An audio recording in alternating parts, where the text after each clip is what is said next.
E aí, população, estamos aqui com mais um Giro na Voadora, dessa vez com um convidado especial. Exatamente, a gente tem a presença ilustre do Hugo Fernandes, que é biólogo, doutor em zoologia, professor da Universidade Estadual do Ceará e dançarino de swingueira. Pode entrar, Hugo, bem-vindo ao nosso estúdio. Ex-dançarino de swingueira. Tempo eu era jovem. Mas e aí, Hugo, tu já ajudou o meio ambiente hoje? Eu tô preocupado, tô muito preocupado com o ambiente. Eu comi uma feijoada hoje no almoço, mas já caguei. Então, vou ter que demorar uns 2 dias agora aí pra ver se essa feijoada faz efeito. Até lá é sofrimento. Mas não é só deixando de cagar que você pode ajudar o meio ambiente. Exatamente, a gente tem muitas polêmicas rolando, na verdade, Hugo, envolvendo aí a presidência do Brasil, a Amazônia, o Instituto Nacional de Pesquisas Espaciais, Ricardo pra lá, Ricardo pra cá. Então eu queria saber do Hugo, que está bastante inteirado dessas questões, né, o que ele acha desse conflito todo, né? Cara, esse conflito é péssimo pro Brasil, né?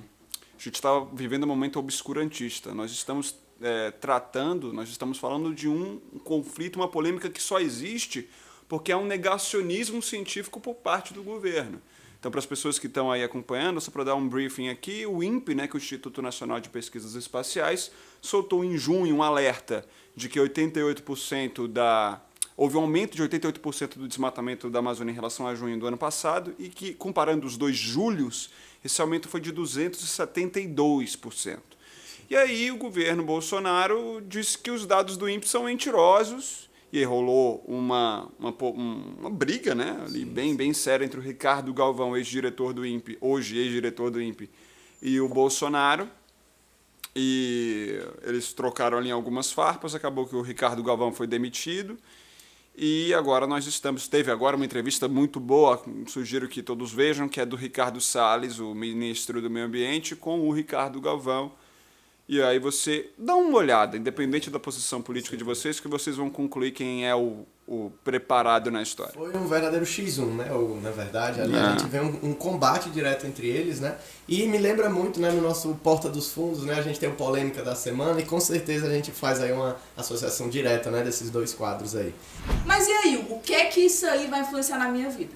Olha, quando eu dou palestra sobre meio ambiente para diversos públicos, né? Sim.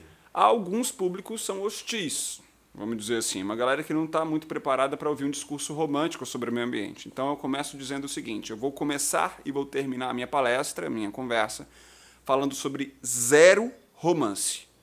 Que é, assim, o que é o romance? Vamos proteger a natureza, a fauna, a flora, que é ótimo, é um discurso... Não cola mais. Mas é um discurso super válido que a gente precisa respeitar. Mas eu vou falar só sobre bolso, só sobre dinheiro, só sobre o que você come todo dia. Vamos falar sobre pagar as suas contas. Só isso, né? Então a gente precisa entender que quando você conserva meio ambiente, você tem 2 grandes resultados. Você deixa de gastar e você de fato consegue lucrar com isso. Ok? O que é o primeiro deixa de gastar? Quando você tem impactos ambientais em larga escala, isso acaba se refletindo em uma série de problemas gravíssimos, desde racionamento de água, deslizamento de encosta, enfim, uma série de problemas que, quando o governo tem que agir, ele gasta bilhões para resolver um problema. Isso são as coisas que a gente vê de cara. Uma encosta caiu, racionamento de água. Mas tem coisas... Né? Brumadinho, Mariana, Brumadinho, só que tem algumas outras correlações que são mais difíceis para o público leigo, né? Por exemplo, epidemia de Zika, né? Então, o que é epidemia de Zika? Olha, há epidemia porque há uma desregulação ambiental, principalmente nos centros urbanos. Então, para vocês terem uma ideia, você tem um fragmento urbano de mata, por exemplo, se esse fragmento é bem conservado, você consegue ali, por conta de controle ambiental, inclusive de epidemias, garantir que menos pessoas fiquem doentes. Então, quando você destrói as matas das cidades, por exemplo, você vai estar automaticamente jogando dinheiro fora porque você vai passar a gastar com o sistema público de saúde para tratar essas pessoas de zika, gripe, chikungunya, dengue. Eu vi, Hugo, um dado em relação a saneamento ambiental, né? Eu acredito que era para cada dólar investido, né, ou real você pode converter, né, em saneamento básico, em saneamento ambiental, você economizava 4 vezes mais. É exatamente esse dado. É exatamente esse dado. Então nós estamos literalmente jogando dinheiro fora. Literalmente jogando dinheiro fora. E outra coisa importante também é quando a gente começa a falar de serviço ecossistêmico. O que é serviço ecossistêmico? É o serviço que a natureza nos presta de graça. E que se a gente fosse pagar por isso seria absurdo. Então, um dado que eu gosto sempre de fornecer. Ano passado, em 2018, 92% da agricultura foi baseada em insumos que são polinizados por abelhas. A gente está falando de 42 bilhões da nossa economia. Então, se você não tem mata para sustentar essas populações, principalmente as nativas, que essas sim estão indo embora não só por conta de perda de hábitat, mas por conta de agrotóxico, né? A gente está falando com certeza aí de impactos e prejuízos à agricultura brasileira, que é uma das nossas grandes forças macroeconômicas. É a nossa maior força macroeconômica. Então a gente pode dizer, por exemplo, que esses serviços, né, ambientais, que é aquilo que a natureza vai prestar, né, para a gente, de certa forma, que são gratuitos, né, que estão disponíveis para todo mundo, se você não tratar eles bem, eles vão se converter em custo, né, em gasto. Né? Isso. E aí a gente entra num terceiro nível, que é como a natureza em pé, né, conservada, pode me dar lucro se eu manejá-la. Então, beneficiamento de produtos naturais, né? Extrativismo sustentável. Então, de fato, é o desenvolvimento sustentável, que obviamente tem que contar com as comunidades tradicionais, mas sim, também, a gente precisa falar de economia. Eu acho que para a gente conseguir fazer com que o discurso ambiental seja mais permeável, principalmente num mundo polarizado, não é só o Brasil, né? Um mundo polarizado como a gente tem hoje, nós precisamos falar de economia, de dinheiro, de prejuízo. É isso que a gente precisa falar, porque é isso que importa hoje para o trabalhador. Até porque é a principal pauta da direita e nem isso está sendo segurado. Não, exatamente. A principal pauta da direita hoje é a economia e, em compensação, a esquerda ela tende a se afastar, pelo menos se afastou durante décadas sobre esse assunto. Né? É um problema gigante. Então, a gente continua, ainda hoje, tratando o debate político como uma guerra de pautas sociais, pautas identitárias, que são válidas, claro que são, só que se a gente ficar só nisso, a gente vai afastar as pessoas que votam. Então, a gente precisa explicar para o trabalhador brasileiro, para a dona de casa, para a trabalhadora, enfim, para as pessoas que, de fato, que são a massa eleitoral brasileira, que preservar o meio ambiente não é uma questão só de romance, ai que bonitinho, não. A gente está falando do arroz e do feijão que ela come todo dia na mesa. Agora, Hugo, você falou aí de serviços ecossistêmicos, né, a questão da sustentabilidade e do que é lucrar e ganhar com a conservação, né? Uhum. E aí me vem a imagem de uma figura muito marcante nisso, que foi o Chico Mendes, né? Sim. Que defendeu muito, né, que uma floresta em pé vale muito mais que uma floresta deitada, né, derrubada. Claro. Né? E foi uma marca, né, até internacional reconhecida. E nesse contexto, né, de serviços, né, ecossistêmicos, exploração sustentável dos recursos e de Chico Mendes, a gente tem, digamos assim, o início, o start, né, da marca desse ministro do Meio Ambiente, que foi direto um confronto, não reconhecendo a relevância desse nome. Né? Então, se tu pudesse comentar um pouco em relação ao ministro do Meio Ambiente, a relação dele com as comunidades tradicionais, os povos indígenas, né, e a floresta como um todo, como tu enxerga a atuação desse ministro e do Ministério do Meio Ambiente como um todo? Nós temos 7 meses de governo, né? É muito duro o que eu vou dizer. São os piores 7 meses de governo ambiental que eu já vi, pelo menos o que a história conta também, analisando para trás, desde que a pauta ambiental passou a ser algo importante, claro. Né? Inclusive, a The Economist colocou isso no último artigo publicado, dizendo que o Bolsonaro atualmente é o pior líder em relação ao meio ambiente. Isso não tem dúvidas. Mas o que é muito grave, porque se a gente olhar para os governos anteriores, também foi muito ruim. Então, a gente está balizando o pior pelo que há de pior. Eu até costumo dizer que a gente vai colher resultados muito graves, porque além do prejuízo ambiental e que isso gera reações em cadeia em larga escala, nós também teremos o seguinte cenário: qualquer governo que vier depois e fizer algo medíocre, vai dizer, nossa, tá vendo, esse governo é muito bom ambientalmente, porque o passado que nós temos um cenário de contra-ministério. Isso é grave, né? Então, vou dar aqui um exemplo para vocês. Antes do Bolsonaro assumir, havia aquela discussão se ia fundir o Ministério do Meio Ambiente com o Ministério da Agricultura, e aí, por conta de pressão, ele não fez isso. Só que aí ele coloca dentro do Ministério do Meio Ambiente, basicamente, um representante do agronegócio. E agora, veja, não estou aqui demonizando a agropecuária brasileira. Ela tem os seus problemas, mas eu não quero dizer que o todo aqui é prejudicial. Não é isso que eu quero dizer. O que eu quero dizer é que não tem como você colocar como representante do meio ambiente alguém cuja pauta atende o agronegócio e sendo parte desse agronegócio, sim, criminoso. Né? Isso foi avisado, então, isso é absurdo, isso é completamente absurdo. Sim. Né? Eu digo, foi colocado explicitamente, né? Ele falou, olha, já que vou manter o Ministério do Meio Ambiente, né, eu já digo que vou colocar um representante de lá, né? Que ele chamou do povo do campo, né? Que na verdade Exato. As lideranças do agronegócio. Né? Diga-se de passagem, um sujeito que já foi condenado por improbidade administrativa por mudar mapas de zoneamento ambiental para favorecer empresas de mineração. Né?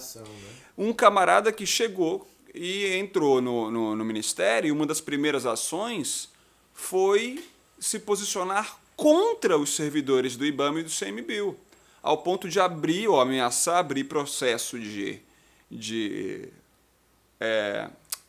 sindicância, né? Sim. Administrativa, por eles não terem participado de um evento que, diga-se de passagem, eles nem foram convidados para tal. Então, há aí uma coisa muito grave, né? Fora todas as questões envolvendo exoneração, fora já ter pousado em trator em área ilegal, fora essa história de lançar um aviso para dizer onde o IBAMA vai atuar, que felizmente caiu isso aí. Não deu nenhuma resposta para o INPE de todos os alertas de aumento de desmatamento desde janeiro. Já chegou para evento com ruralista, inclusive vários ali dentro, com fichas criminais extensas para dizer eu estou do lado de vocês. Hoje ele levou ruralistas dentro do avião da FAB, né? Eu acabei de ver essa notícia, né? Da Força Aérea Brasileira voando no avião ali, liderança do agronegócio para reuniões, né? Então, algum antagonismo entre Ministério do Meio Ambiente e Ministério da Agricultura, algum antagonismo, ele é importante. Claro que a coisa tem que ser mais sinérgica, não tenha dúvida. Porque, como eu falei, a agricultura depende da conservação do meio ambiente. E uma coisa que pode, às vezes, impactar muitos ambientalistas é que é possível, sim, um diálogo de conservação com vários setores do agronegócio. E há bons exemplos no Brasil sobre isso. Não só de distribuição de insumos financeiros, mas também porque grandes latifúndios, né, se estiverem tudo legalizado, tudo bonitinho, também tem grandes áreas de reserva legal. Então, é mais fácil de você conseguir, por exemplo, corredores ecológicos trabalhando com grandes latifúndios. Então, veja, Hugo, você está defendendo o grande latifúndio? Não, eu só estou falando que é possível, diante da realidade do grande latifúndio, não é isso? Trabalhar, sim, bons projetos de conservação. Até porque a gente tem que trabalhar em cima da realidade, do que é possível. Exatamente. E há bons exemplos no Brasil, sim. Como também há bons exemplos também de grandes empresas que exploram sustentavelmente alguns recursos naturais. Então, quando a gente vai levar essa pauta, a gente precisa mostrar para as pessoas que há um caminho, eu não vou dizer sustentável, porque isso, sob o ponto de vista ecológico e estatístico, é uma coisa muito mais complicada, e as tendências mostram que não estamos nada sustentáveis.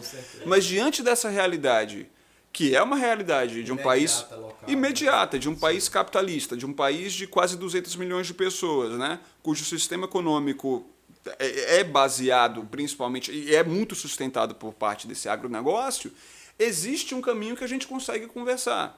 Quando você tem uma postura de total antagonismo como a gente não tem um ministério, a gente tem um contra-ministério. Que é o caso, né? Que é totalmente o caso. A gente está falando de projetos de revogar a área de unidade de conservação.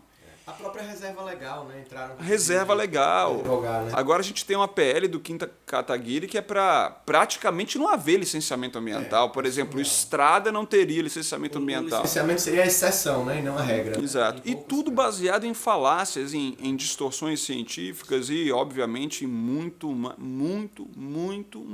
mimimi. Que é uma palavrinha que eles usaram bastante, né?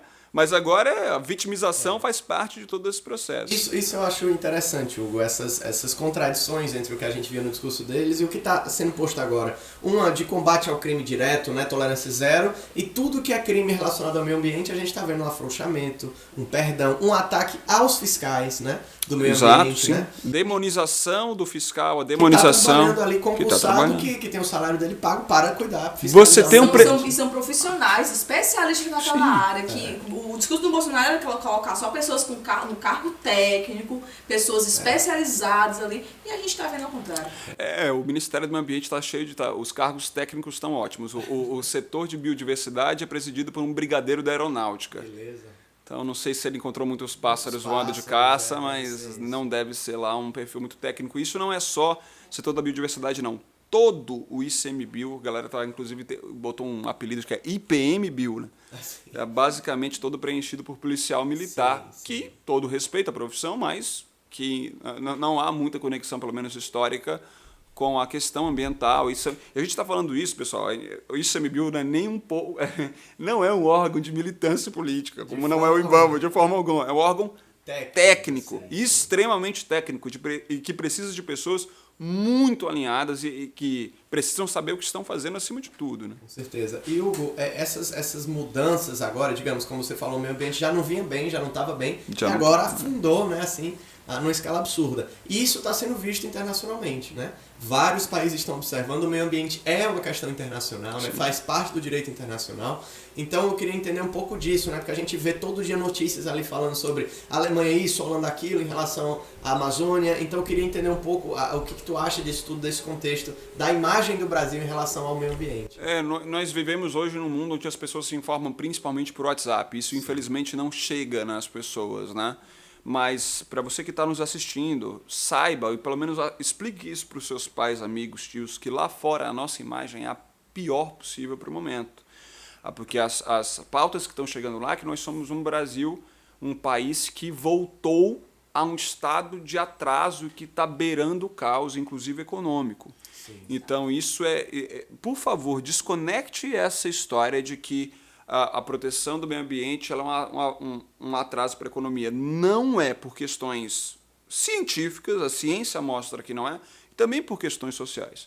Porque hoje estamos num mundo cada vez mais globalizado. Né? Estamos perto de um acordo realmente entre o Mercosul e a União Europeia. Hugo, já foi assinado esse acordo? Não foi não, tá? Só para lembrar, houve uma sinalização formal de assinatura, mas tudo pode acontecer. Depois de 20 anos. Exatamente. Então, o Brasil, se não atender critérios ambientais, ele corre um sério risco de sair desse acordo. E digo mais, não é o Brasil, não, é o Mercosul inteiro. A gente está falando do principal país do Mercosul. Né? Em termos de PIB, em termos de população, em termos de área, em termos de tudo. Então, é muito sério essa questão. Então, considerando que o mundo é este mundo hoje, é um mundo globalizado, e que essa pauta ela é importante, e ela não é importante só por uma questão romântica, não. De novo, é científica. O pessoal lá da Noruega sabe que se a Amazônia for desmatada, eles lá vão ter problemas. Que a Amazônia não é o pulmão do mundo são as algas marinhas, mas é como se fosse o umidificador do mundo, ok? Então, sem a Amazônia, você não tem umidade suficiente para gerar chuvas, não só na parte centro-oeste e sul do Brasil, mas basicamente no mundo todo. E ele também é um pouco o ar-condicionado do mundo, né? Sim, um ar-condicionado que também é umidificador. Então, ele é. Então, esse processo todo, ele vai... esse processo de desmatamento, de despolítica, né, da questão ambiental, ele pode gerar embargos econômicos e prejuízos financeiros muito sérios ao país. A não assinatura do Tratado do Acordo de Paris. Algumas Estados Unidos saíram. Querido, olha a base econômica. A gente está falando de que o outro problemaço. Nós estamos há 519 anos dependentes de matéria-prima. Sim, com certeza. Sim. Isso é horrível. Se eu não conseguir transformar a nossa economia, boa parte dela, em geração de produtos, serviços, commodities, que não dependa do que nasce no campo, Isso. daqui a pouco, quando eu falo, é algumas décadas mesmo, isso é muito, muito pouco, o Brasil quebra. Porque a gente está indo para um futuro onde eu vou imprimir uma laranja. Sim. O próprio Bolsonaro diz que a gente tem que parar de viver só de commodities, mas na hora que a gente vai ver como ele está lidando com a ciência, ele não está lidando, ele está precarizando a ciência no Brasil. E aí, para você ver como valorizar a ciência é importante. Eu posso dar aqui vários exemplos de realidades econômicas distintas, de espectros políticos distintos. Então você tem a China, que em 25 anos virou o que virou. A China, 25 anos atrás, por isso, eu tenho 33 anos, as pessoas que estão ali na minha idade, um pouco para cima, elas vão lembrar o que era um produto chinês, sabe? Tinha todo aquele estigma do produto chinês. Hoje a China é uma força econômica. Claro que muito baseada num sistema de exploração que hoje mudou, viu, galera? Se liga que não é mais a China dos anos 90, de criança lá fazendo, ainda tem essa realidade de trabalho infantil lá. Mas não, exato, mas não é mais essa realidade, não. A realidade do trabalho na China também mudou. Mas eu também posso dar um exemplo aqui de Israel, um país de espectro político de direita, que baseou uma boa parte da sua economia em sistemas de informação. Sabendo que havia pouca mão de obra em termos de quantidade, baseou o sistema de informação dependente de ciência. Hoje, Ruanda cresce 3% ao ano. Ruanda, então eu estou falando de um país cujo PIB é, sei lá quantas vezes menor do que o nosso. Então a gente vê uma contradição, Hugo, né? nessa, como a Tainá colocou, né? De você querer que o Brasil não viva de commodity e você não incentivar aquelas atividades que tirariam o Brasil dessa situação. Que é a tecnologia, a ciência, né? O conhecimento mais a própria indústria, sim. Que teve um forte apoio no período eleitoral, que deu um forte apoio para o presidente, a própria indústria está saindo muito prejudicada nessa história. O que é a indústria sem água? O que é a indústria sem água, o que é a indústria sem ciência, né? O nosso crescimento, a gente vai continuar importando isso toda hora. Então, isso é muito grave sob o ponto de vista econômico, sim. A gente está falando de novo. Alguém me ouviu falando de abraçar a árvore aqui? Proteger os animaizinhos? É importante, mas eu vou começar, vou terminar sem falar nenhum tipo de amorzinho aqui. Okay. Só por vocês. Maravilha. E nesse sentido também, você falou muito marcantemente sobre ciência, né, a posição do governo sobre isso. A gente tem também o novo ministro, né, de Ciência e Tecnologia, né, o Marcos Pontes. Ciência, tecnologia, inovação e comunicação. Bastante complexo. E aí ele veio, chamou a atenção nas redes sociais, até pelo apelo midiático que ele já tinha um certo reconhecimento, né? Circulou no YouTube, em várias plataformas, né? E hoje todo mundo meio que ficou em choque, né, com a posição dele em relação à polêmica toda do INPE, né, da Amazônia e por aí vai. Então eu queria saber também tua opinião em relação ao Ministério de Ciência e Tecnologia, etc., né, e como que isso está em relação a esse contexto, digamos assim, de anti-iluminismo que a gente está vendo hoje no Brasil, né? O Marcos Pontes, ele é talvez a única âncora que o governo tenha para dizer que não é um governo completamente obscurantista, né? Porque ele ainda, pelo menos afirma que a Terra é um globo. Então, pelo menos. Alguma coisa nesse cenário. Eu tenho uma posição em relação ao Marcos Pontes que é de análise bem ponderada, assim. Eu tenho acompanhado bastante, porque a minha coluna na rádio é muito sobre isso, né? Sobre a questão ciência e política no Brasil. E eu vejo que o Marcos Pontes, em termos de execução de pequenos projetos, e até mesmo de grandes projetos, ele tem feito até um bom trabalho, de verdade. Assim, eu tenho acompanhado algumas coisas e tem... Agora, no sentido macropolítico da coisa, ou que é o macropolítico, é o posicionamento em relação a que rumo o governo está dando em relação à ciência, isso é uma coisa que é muito falha, uma lacuna que é crítica no ministro. Obviamente, a gente pode compreender um pouco porque ele é do governo. Um terreno não muito fértil. É o terreno que ele não vai chegar, tá tudo errado. Não, a posição dele de ministro talvez seja aquela mesma, uma coisa meio ali de ouvido de mercador, tentar fazer os pequenos projetos ali. E mais em relação à postura em relação ao INPE, ela foi com certeza o primeiro impacto que o Marcos Pontes deu à comunidade científica. Quer dizer, o primeiro foi ter aceitado. O primeiro foi ter aceitado o Ministério do governo Bolsonaro. Mas o segundo talvez tenha sido esse, né? Ele colocou panos quentes ali na coisa. Sim. E disse que não era bem assim, que havia de fato ali uma confusão nos dados e tal, e não há. Só explicar para vocês. O INPE ele tem 3 programas. Quer dizer, desmatamento na Amazônia, perdão, o INPE tem dezenas.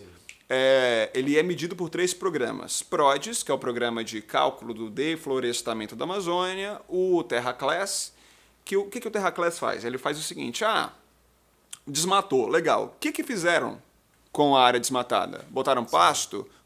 Foi soja? Foi reflorestamento? O que foi? E você tem o DETER, aí é que mora a polêmica toda. O DETER, ele gera dados de desmatamento em tempo real da Amazônia. Então, ele diz o seguinte, eita galera, deu merda aqui, tem 1.000 hectares aqui que foram desmatados aqui nesse espaço de 5 dias. O IBAMA, corre lá. Aí, né, o IBAMA, que na verdade é um órgão dominante do meio ambiente, ele vai lá para tentar fazer alguma coisa. O DETER, ele não gera dados de desmatamento anual. Entenderam? Sim. Aí é que mora a crítica. Por que o governo falou? Não, vocês disseram que aumentou em 1 ano, mas não é o DETER que faz isso. É o PRODES, que é o que gera a anual. E aí ficaram nessa falácia. Por que esse argumento é falacioso? Porque embora o DETER não gere a informação da taxa anual, a comparação do desmatamento que houve em julho desse ano com a de julho do ano passado, ela é absolutamente real. E óbvio que o aumento dos dados do desmatamento em tempo real corroboram o aumento da taxa anual de desmatamento que vai sair no fim do ano. Tanto quanto lógico, né? É lógico isso. Então, o argumento construído pelo governo, que no início foi 0, disse que era mentiroso e ponto. O presidente disse que tinha um sentimento. Um sentimento, exato. Um sentimento de que esses dados não são verdadeiros. Então, esse argumento que era 0, ele passa a ser 0,8 quando ele diz que não, porque ele pegaram dados do DETER, mas era para ter pego do PRODES. Tá, meu querido, mas ninguém inventou nada de dados. Né? Historicamente, o DETER corrobora os dados do PRODES no final. Sim. É que são satélites, inclusive, diferentes. -1, você tem o CIBERS-4, que é usado tanto pelo DETER quanto pelo PRODES, mas o PRODES usa o principal satélite dele, ele tem o Landsat 5, ou...